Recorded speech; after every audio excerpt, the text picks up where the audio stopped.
It would be too much to claim that fear of clerical necromancy was a major source of pre-Reformation anticlericalism. In Boccaccio, for example, when clerics make pretense of magical power, this is exercised in the service of their lechery, and lust rather than magic is the focus of the satire. But the realization that certain clerics were dabbling in conjuration could hardly have made a positive contribution to the image of the clergy at a time when, for other reasons, there was increasing distrust of priests and priestcraft. 28. If we neglect the literature of necromancy, we cannot grasp what it is that the humanist mags, Marsilio Ficino, Giovanni Pico, Johannes Reuchlin, Johannes Trithemius and others, so vigorously claimed not to be doing, or what they were often suspected of doing despite their protestations. Even the rise of the witch trials in the 15th century is related to increasing consciousness of this explicitly demonic magic. It was surely in large part because they were aware of the demonic magic described in these manuals and evidently practiced in their midst that orthodox authorities often became skeptical about the notion of non-demonic, natural magic. They seem to have misconstrued ordinary magical procedures, interpreting them as working, like necromancy, through demonic agency. 29. Césaire Lanza hinted at the connection when he remarked in 1579, "Today a lowly little woman does more than all the necromancers accomplished in the ancient world." 30. Insofar as necromancers contributed to the plausibility of claims about witches, they bear indirect responsibility for the rise of the European witch trials in the 15th and following centuries. To the extent that these early witch trials focused on female victims, they thus provide a particularly tragic case of women being blamed and punished for the misconduct of men. Women who were not invoking demons could more easily be thought to do so at a time when certain men were in fact so doing. Natural magic was always, in some quarters, a suspect category, and understandably so. Its mechanisms remained unclear, and its claims to empirical confirmation were perhaps even by medieval standards not impressive. Demonic magic, in contrast, was a straightforward notion, and its efficacy was easy for virtually all medieval people to believe. Small wonder if for some authorities in late medieval Europe this became the paradigmatic form of magic, and if other forms came to be interpreted as implicitly grounded in demonic aid, so that a theologian, an inquisitor, or an educated lay judge might be skeptical about claims that some magic was natural rather than demonic. More generally, knowledge of this material adds significantly to our understanding of later medieval clerical culture. A society that had a surplus of clergy inevitably spawned an underemployed and largely unsupervised clerical underworld capable of various forms of mischief, including necromancy, and indeed this underworld seems to have been the primary locus for this explicitly demonic magic. Not all those accused of conjuring demons were clerics. The charge was attached at times to laymen and occasionally women. 31. But the examples cited already suggest that clerics were disproportionately represented, and when we examine the Munich Handbook of Necromancy in following chapters, what we will find there is a characteristically clerical form of magic, using Latin texts and presupposing knowledge of mainstream ritual. 32. The beliefs and ritual operations found in necromancy mimic those of established rites, somewhat as the threads are the same on both sides of a tapestry, and the patterns they form on the underside are recognizably related to those on the front. One might even suggest that a culture in which ritual occupies so central a place will naturally, if not inevitably, engender forbidden rituals, somewhat as the production of a tapestry necessarily produces on the underside a distorted version of the intended image. The study of late medieval necromancy gives an exceptionally clear and forceful picture of the abuses likely to arise in a culture so keenly attentive to ritual display of sacerdotal power. Our own society, more fascinated with sexuality and its abuse, has its own concerns about miscreant priests and their abuse of young boys. The clerical misconduct most feared in the late Middle Ages was of a different order. Demonic magic and the theory of ritual. I have spoken of demonic magic as the underside of the tapestry of late medieval ritual culture. More must be said about the character of magic as ritual. If the Book of Magic is on the one hand a magical book, an object possessing preternatural power, a habitation in which demons may even be supposed to reside, it is on the other hand a script whose formulas are meant for enactment, a guide for ritual action. The Book of Magic thus functions both as a repository of magical power and as a guide to magical process, a liturgical compendium with rites to be observed, scripts to be enacted. The rites of magic suggest questions analogous to those raised by any rites, even if they differ in the sources of power they mean to exploit. 3 issues in the study of ritual are of particular relevance to our understanding of a necromantic text: the relationship between official, or public, and unofficial, or private, ritual, the efficacy ascribed to ritual, and the role of language in ritual. Emile Durkheim and Marcel Mauss took the chief difference between religion and magic to lie in their social context. To paraphrase their perception, religion is the official observance of a collectivity, such as a church, while magic is the unofficial practice of an individual, often on behalf of a client. But if one takes religion to be the spiritual practice of a community specifically acting as a community, one excludes private prayer, while if one takes it to be the spiritual practice sanctioned by a community, even when carried out individually, one relegates any and all disapproved practice, regardless of the grounds for disapproval, to the category of magic. 35 Eamon Duffy has emphasized that magical or superstitious formulas in charms share a common vocabulary with liturgical prayers, which already suggests the need for a nuanced sense of the relationship between religion and magic. Complexity of this relationship may be seen with particular clarity in the comparison of exorcism and conjuration. As we shall see in a later chapter, in medieval parlance these terms were used interchangeably, and the practices are in fact in all ways but one identical. What we now call exorcism was practiced by an individual, usually a cleric, although some laypeople claimed the role, who addressed demons with formal commands, whose power was derived chiefly from the sacred realities invoked in the formulas of command. What we now call conjuring was also practiced by an individual, usually a cleric, who addressed demons with formal commands essentially identical to those of the exorcists, again powerful by virtue of appeal to sacred realities. In neither case was the command automatically efficacious. Both exorcists and conjurers reckoned on the possibility that the demons might resist their invocations and refuse compliance, in which case the rituals of command would be redoubled. Both the exorcist and the conjurer were engaged in spiritual wrestling matches with the demons, and in both cases they were keenly aware of the dangers. Exorcism was in principle carried out on behalf of a demoniac. Conjurations could be done as ways of afflicting enemies, and could be carried out on behalf of clients. In both cases, then, the ritual performer was acting as an individual but within a social context. If exorcisms were allowed, at least to authorized clergy, while conjuring was prohibited to all, it was because of the one key difference: the exorcist's intent was to dispel the demons, while the conjurer's was to summon them, and mainstream opinion held that it was better to be rid of malign spirits than to invite them into one's life. Study of conjurations in subsequent chapters will suggest that there is no other essential difference between this form of magic and religious practices, and that it is better to perceive demonic magic as an illicit form of religion than as a cultural phenomenon distinct from religion. The efficacy of magical rites, like that of any rituals, can be seen as real, objective, and, within the historical culture, rational, or as emotional, subjective, and symbolic. The magician's operations may be viewed as actually accomplishing certain ends, or as symbolic expressions of their emotions and their desires. In Ludwig Wittgenstein's classic formulation, magic gives manifestation to a wish, it expresses a wish.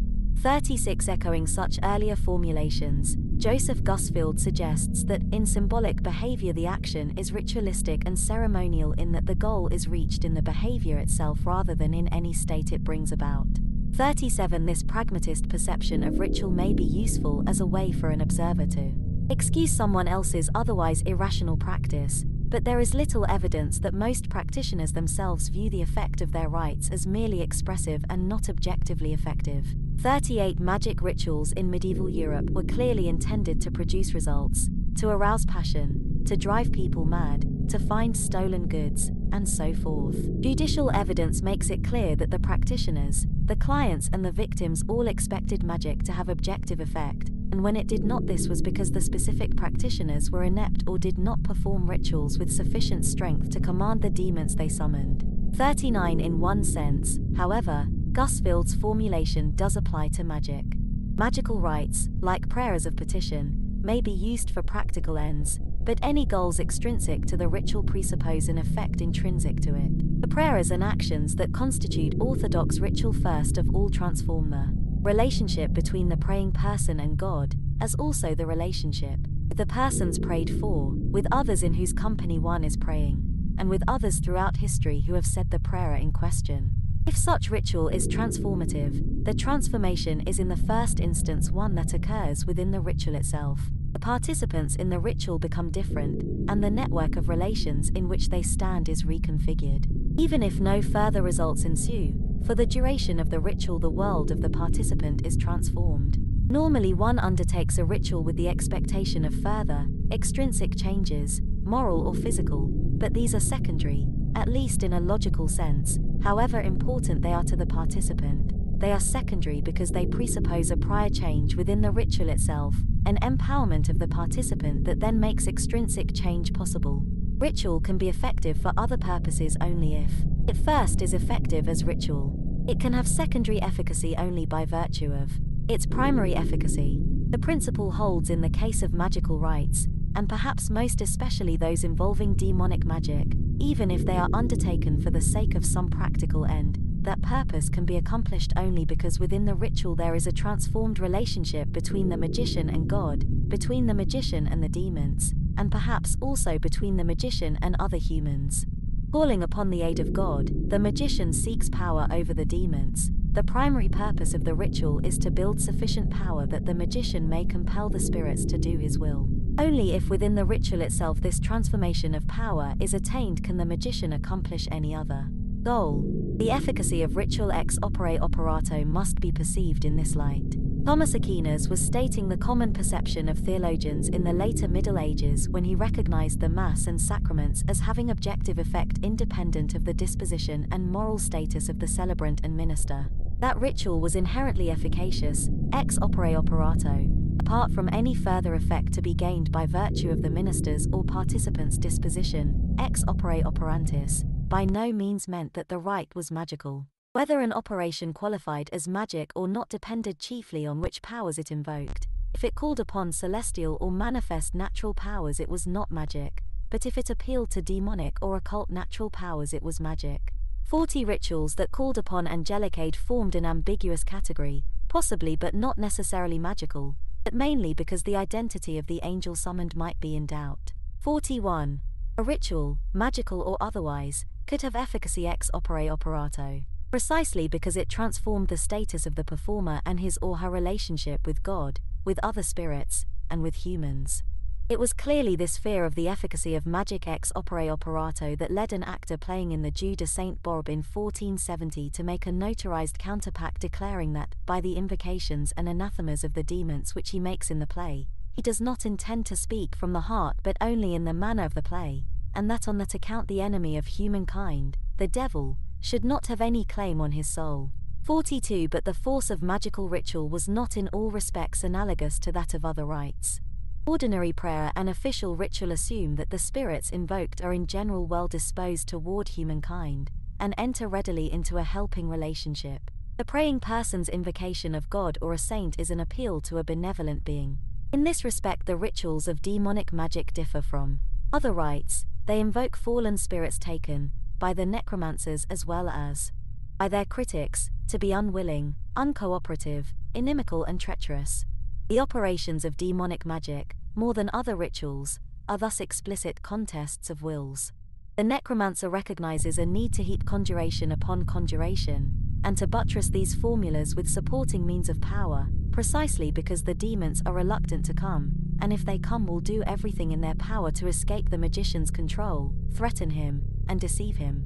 To gain the upper hand in the contest, the magician must hold the strongest possible means for power over the demons, and must adjure them in the name of all that is holy to come in non-threatening form, to cause no harm, and to tell only the truth. Yet all of these factors, far from undercutting Gusfield's analysis, actually strengthen it. They show how vitally important it was for the magician to focus his attention and his energies on the immediate consequences of his ritual action. His rites could be efficacious for extrinsic purposes only if they were first effective as rites, as ritual contests with cunning and powerful spiritual adversaries who could nevertheless be induced to fulfill his command. The function of language within magical ritual is a subject to be explored in detail when we examine formulas of conjuration in a later chapter.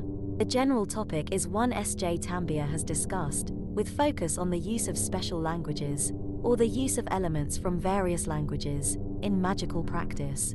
43 necromantic conjurations of the late Middle Ages are almost entirely in Latin, which marks them not as specifically magical but as similar to ordinary liturgical formulas. Some experiments give formulas in what is said to be Chaldean, thus making an appeal to the authority of ancient Jewish magic analogous to that of later Christian Kabbalists. But when a child medium is used, he is sometimes licensed to conjure the spirits in the vernacular. On one level, one might say that the choice of language is a matter of indifference. The demons or other spirits being conjured know all human tongues and can be addressed effectively in any of them. Yet in a different way, the selection of language was important, because it was only formulas in Latin that were clearly related to the prayers of mainstream liturgy. Necromancers who had command of Latin and could use it to demonstrate the groundedness of their rites in the liturgical tradition of the Church could no doubt gain readier acceptance as authentic masters of their art. And even if demons could understand other languages, they seemed, like God, to pay special attention when addressed in Latin. In any case, within medieval culture, magical words were seen as effective not per se but rather as means for evoking the effective presence of the archetypal powers to which they refer. Magical language is thus not in a simple sense the cause of efficacy but rather its occasion. The cause is a network of forces released and coordinated by the magician's verbal cue. The situation is analogous to that of the Eucharist. The priest's utterance of the words of consecration is not the cause of transubstantiation but rather the divinely ordained occasion for divine intervention. One might suppose that this distinction is too subtle to have been clear to the common necromancer, but in fact the point is clearly articulated in the conjurations themselves, which not only acknowledge but insist that the sources of their own power are the archetypal forces they bring to bear upon the situation at hand. The magic we are dealing with, then, borrows the conventions of liturgical prayer and has efficacy resembling that of the sacraments. In other respects, however, the fitting comparison is not so much with liturgy and sacraments as with the private devotions that were proliferating in the late Middle Ages, and the analogue to the Book of Magic is less the missal than the private prayer book.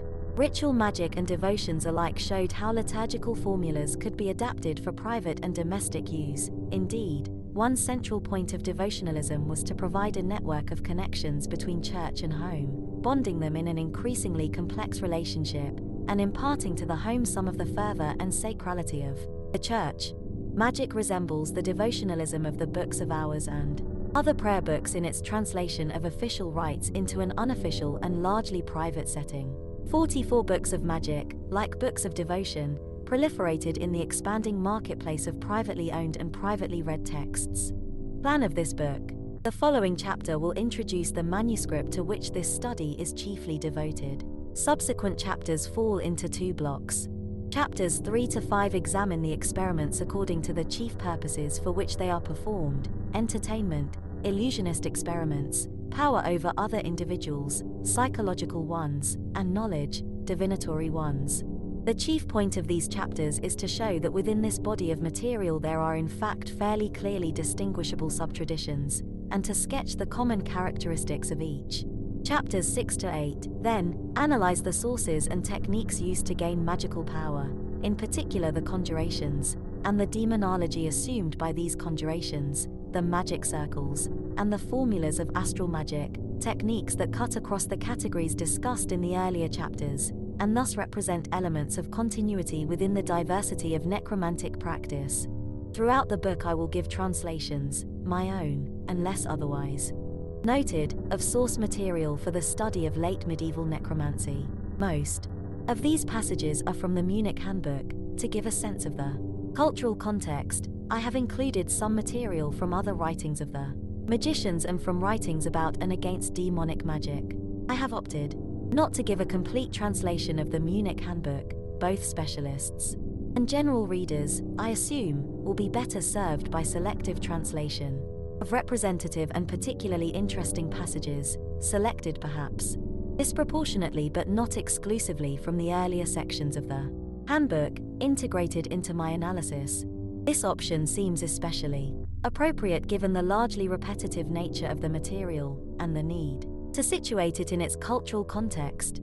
The Latin text is, in any case, available at The end of the volume for those who wish to probe more deeply.